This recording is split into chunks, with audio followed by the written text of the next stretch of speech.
आपकी कृपा मुझ पर बनी रहेगी। मैं आपकी जोहरी की माकूल व्यवस्था रखूंगा। सभापति महोदय, 2018 के अंदर कांग्रेस की सरकार जब चुनावी मैदान के अंदर थी तो बड़ी बड़ी वादे, बड़ी बड़ी घोषणाएं तत्कालीन समय के अंदर कांग्रेस के नेताओं ने की। संपूर्ण कर्ज माफी की बात की, बेरोजगार भत्ता देने की बात की, दिन में बिजली देने की बात की, संविदा कर्मियों को नियमित करने की बात की, रोडवेज कर्मचारियों की समस्या का समाधान करने की बात की, पत्रकारों को सुविधाएं मुहैया कराने की बात की। और इसके साथ अनेकों ऐसे वादे तत्कालीन समय के अंदर किए गए कि आने वाले समय के अंदर सरकार कांग्रेस की बन गई तो आम जन को राहत पहुंचाने का काम करेंगे, महिलाओं को सुरक्षा प्रदान करने का काम करेंगे, बेरोजगार युवाओं को रोजगार उपलब्ध कराने का काम करेंगे। लेकिन जैसे जैसे समय बीता सभापति महोदय, सरकार की वो घोषणाएं थोथी साबित होती गई। और सभापति महोदय, भारतीय जनता पार्टी की सरकार थी, उस समय जो सरकार की योजनाएं चल रही थी, इस सरकार ने आने के बाद उन योजनाओं को बंद करने का काम किया। भामाशाह स्वास्थ्य बीमा योजना चल रही थी, उस योजना को बंद करने का काम किया। अन्नपूर्णा रसोई योजना चल रही थी, उस योजना को बंद करने का काम किया। निर्माण श्रमिक योजनाएं चल रही थी, उस योजना को बंद करने का काम किया। सब किसानों को बिजली के बिलों में सब्सिडी योजना चल रही थी, उस योजना को बंद करने का काम किया। और हमारे सरकार के समय टोल फ्री योजना चल रही थी, सभापति महोदय, उस योजना को भी इस सरकार ने बंद करने का काम किया। अब समय नजदीक देखते हुए, चुनावी समय नजदीक आ रहा है, तो इन योजनाओं का नाम परिवर्तित करके और वापस शुरू करने का काम किया। अगर सरकार ने कोई बड़ा काम किया है तो भारतीय जनता पार्टी की योजनाओं को बंद करके और वर्तमान के अंदर नाम परिवर्तित करके और 2-2.5 साल तक उन योजनाओं का लाभ जनता से वंचित रख के और फिर शुरू करने का काम किया है। यह सरकार की उपलब्धि है। सभापति महोदय, माननीय मंत्री जी अपनी, माननीय सदस्य अपनी बात करें। एक ट्रेजरी बेंच पे एक मंत्री नहीं है। आ जाएंगे, सब आ जाएंगे मंत्री। तो हालत देखो इनकी। बैठे बैठे बिराजिए। प्लीज बिराजिए। और सभापति महोदय, 4 बजट आ चुके हैं सदन के अंदर। 4 बजटों की वास्तविक स्थिति भी देखे सभापति महोदय तो 20% घोषणाएं भी आज धरातल के ऊपर नहीं है। आज भी राजस्थान के अंदर इन्होंने वादा इस बात का किया था कि राजस्थान में 12,000 ग्राम पंचायतें हैं, उन तमाम ग्राम पंचायतों के अंदर हम विकास पथ बनाने की बात करें। लेकिन आज भी राजस्थान के 100 ऐसी ग्राम पंचायतें नहीं है जहां इन्होंने विकास पथ बनाने का काम किया हो। जनता क्लिनिक खोलने के बड़े बड़े वादे इन्होंने किए थे। आज राजस्थान में एक भी विधानसभा ऐसी नहीं है जिसमें एक भी जनता क्लिनिक खोलने का काम किया हो। नंदीशालाएं खोलने के घोषणा इन्होंने सदन के अंदर की थी। आज एक भी विधानसभा क्षेत्र में पंचायत समिति के अंदर नंदीशालाएं नहीं खुली। आज भी सभापति महोदय, भेदभावपूर्ण तरीके से सड़कें इस विधानसभा के अंदर आसन से व्यवस्था दिए जाने के बावजूद भी भेदभावपूर्ण तरीके से सड़कों का निर्माण किया जा रहा है। और सभापति महोदय, आपके माध्यम से निवेदन ये करूंगा, कॉलेजें खोलने की वाहवाही जरूर इन्होंने की, लेकिन धरातल के ऊपर यह है इनकी खोली हुई तमाम कॉलेजें एक कमरे के अंदर संचालित है, एक प्राध्यापक के द्वारा संचालित है। ना कोई सुविधाएं है, ना कोई स्टाफ है, ना कोई काम करने वाले हैं, सिर्फ मेज थपथपाने का काम कर रहे हैं। सभापति महोदय, मैं आपके माध्यम से निवेदन करूंगा, आज भी राजस्थान के अंदर सरकार ये कहती है कि हम कर्मचारियों के साथ फ्रेंडली, मित्रतापूर्ण व्यवहार कर रहे हैं और कर्मचारी सरकार से खुश है। अगर कर्मचारी आपकी सरकार से खुश है, अभी कुछ दिनों पहले 50,000 कर्मचारी जो अलग अलग विभागों के थे वो प्रदर्शन करने क्यों आते? उनकी मांग जायज है तो आप उनका समाधान करने का काम क्यों नहीं करते? और सभापति महोदय, आज एक भी वर्ग ऐसा नहीं है जो वर्ग इस सरकार से संतुष्ट हो। एनटीटी के विद्यार्थी सरकार के सामने हमेशा ज्ञापन और प्रदर्शन धरने दे रहे हैं, बेरोजगार नौकरी पाने के लिए धरने दे रहे हैं। बेरोजगार युवा मेहनत और परिश्रम करता है, लेकिन जब परीक्षा नजदीक आती है तो पेपर लीक होते हैं। उनके अरमानों के ऊपर, उनके सपनों के ऊपर पानी फेरने का काम भी ये सरकार कर रही है। और सभापति महोदय, आज रोडवेज कर्मचारी आए दिन धरने के ऊपर बैठ रहे हैं, कंप्यूटर अनुदेशक आज आए दिन धरना दे रहे हैं, सरकार को ज्ञापन देने का काम कर रहे हैं। और इस सरकार के तो अंदर बेरोजगार युवा राजस्थान की धरती के ऊपर ही नहीं, लखनऊ तक पैदल मार्च करते हुए सरकार को जगाने का काम किया, या राजस्थान से लेकर गुजरात तक पैदल गए, फिर भी सरकार ने उनकी एक बात नहीं सुनी। सभापति महोदय, सरकार कहती है कि हम महिलाओं को सुरक्षित या सुरक्षा मुहैया कराने का काम करेंगे।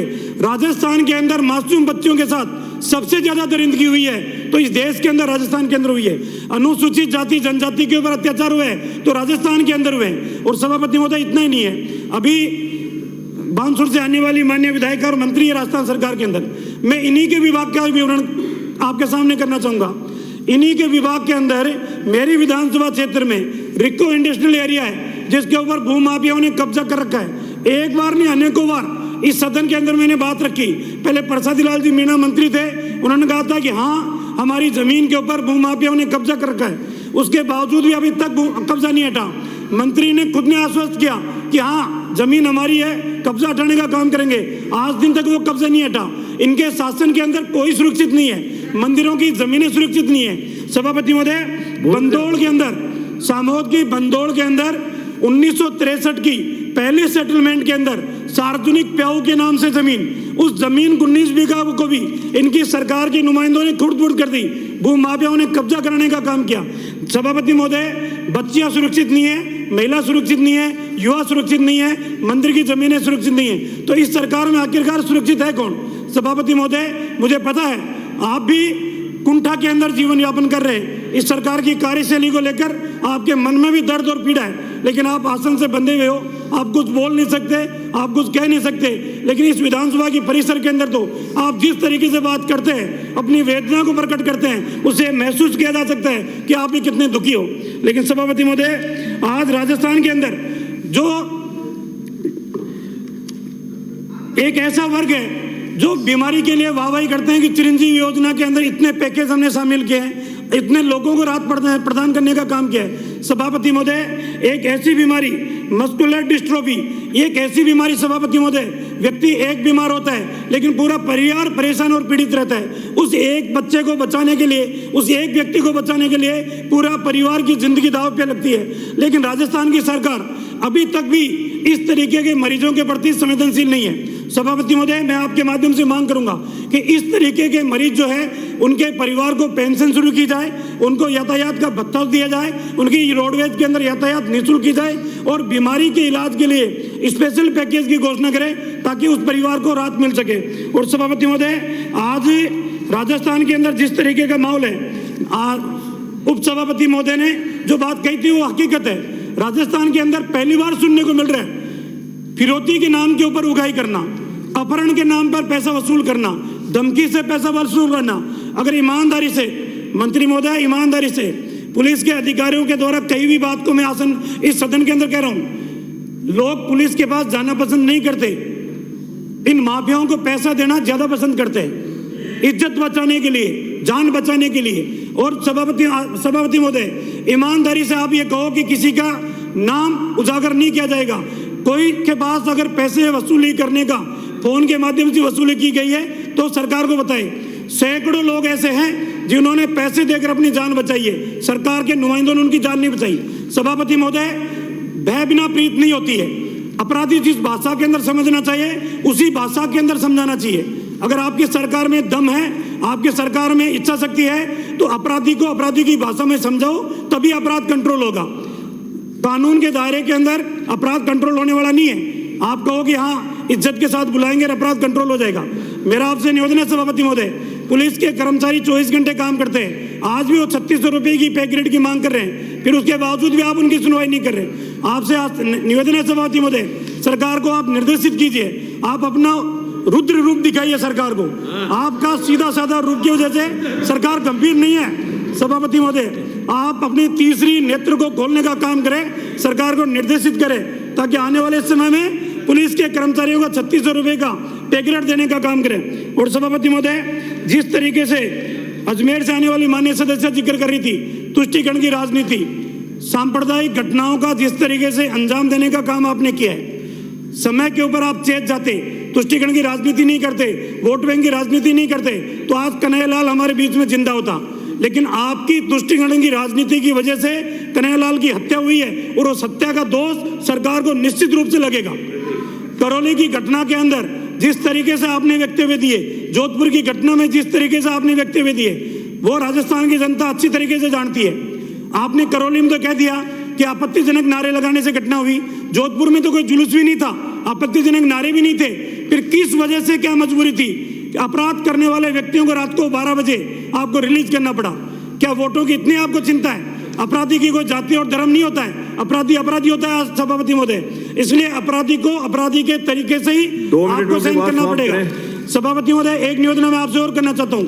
राजस्थान के अंदर पहले शीतलहर की वजह से फसल चौपट हुई है, राजस्थान के अंदर अब ओलावृष्टि और बारिश की वजह से फसल चौपट हुई है। गिरदावरी करने वाले तमाम पटवारी 25% से 30% खराबा बता रहे हैं। मैं चेता रहा हूं सरकार को, अपने अधिकारियों को निर्देशित करें।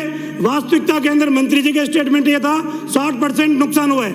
कम से कम ईमानदारी से गिरदावरी करा के किसानों को मुआवजा दे। और सभापति महोदय, एक निवेदन और करना चाहूंगा। जिस जिले से आप आते हैं, पंजाब के व्यापारियों से मंत्री जी मेरी बात हुई है, वो कहते हैं कि 1300 रुपये 1400 रुपये क्विंटल चारा सिर्फ इसलिए है कि राजस्थान की सीमा में प्रवेश करते हुए भी हर थाने में 500 रुपये की एंट्री, हर परिवहन विभाग के इंस्पेक्टर की 500 रुपये की एंट्री, चौमू जयपुर आते आते वही चारा 20-25 हजार रुपये की एंट्री की वजह से आज अगर ईमानदारी से एंट्री बंद करा दो पुलिस की और परिवहन विभाग की, मैं दावे के साथ कह रहा हूं सभापति महोदय, चारा 800-900 रुपए प्रति क्विंटल बिकेगा। 800-900 रुपए प्रति क्विंटल। और सभापति महोदय, अंतिम एक निवेदन और करना चाहूंगा।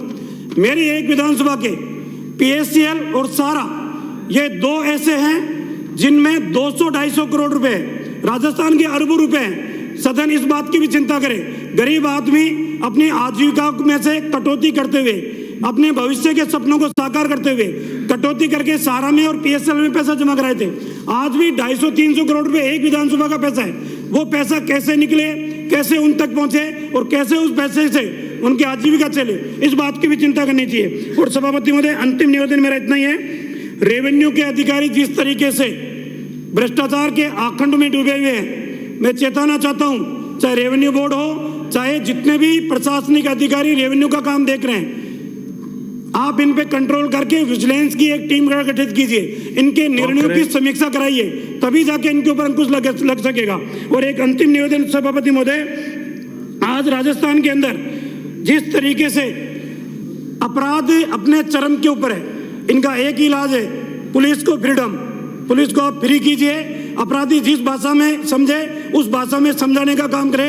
आपने मुझे बोलने का अवसर दिया, बिना टोके दिया, आपको धन्यवाद। आपकी तीसरी आंख खोल के सरकार को चेताए। धन्यवाद। श्री रूपाराम।